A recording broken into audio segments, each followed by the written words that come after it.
Salut les amis, salut les frères, partout au travers le monde, vous qui allez prendre le temps de m'écouter, que le Père soit glorifié. Double honneur à la personne du Christ du Mashiach.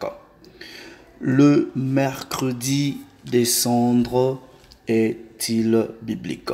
Le mercredi des cendres est-il biblique? Donc, nous allons aller voir euh, ce que eux-mêmes les catholiques disent concernant cette célébration. Donc je suis ici sur le site officiel de l'Église catholique de la France. Donc on va lire, ils disent: le mercredi des cendres, premier jour du carême, est marqué par l'imposition des cendres.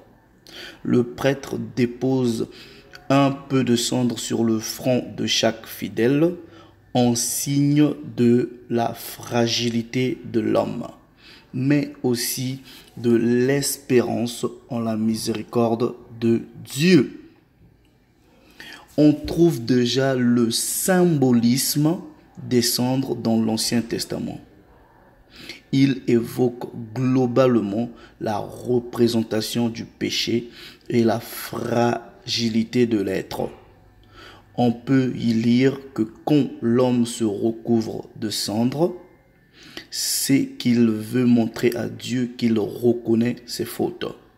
Par voie de conséquence, il demande à Dieu le pardon de ses péchés, il fait pénitence.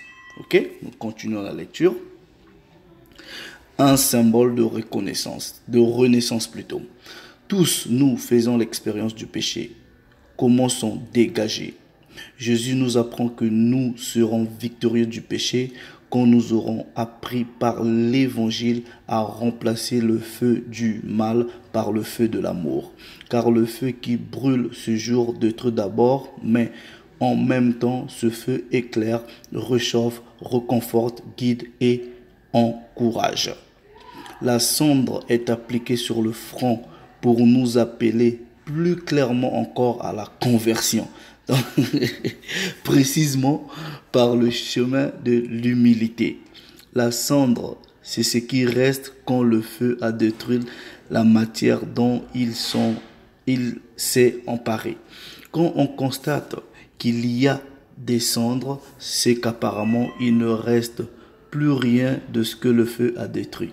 C'est l'image de notre pauvreté. Mais les cendres peuvent aussi fertiliser la terre et la vie peut renaître sous les cendres. Vous allez voir que il n'y a aucune preuve biblique de ce que ces gens-là sont en train de célébrer. Ok?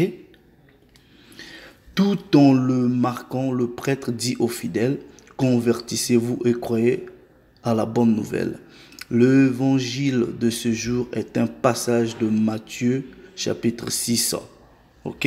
Matthieu chapitre 6, versets 1 à 6 et 16 à 18, qui incite les fidèles à prier et agir, non pas de manière orgueilleuse et ostentatoire, mais dans le secret, dans leur cœur. Donc ici, sur le site de l'Église catholique, ok, il vous donne aucune explication biblique, ligne sur ligne, précepte sur précepte, un peu ici, un peu là, pour vous expliquer pourquoi ils mettent des cendres sur des gens.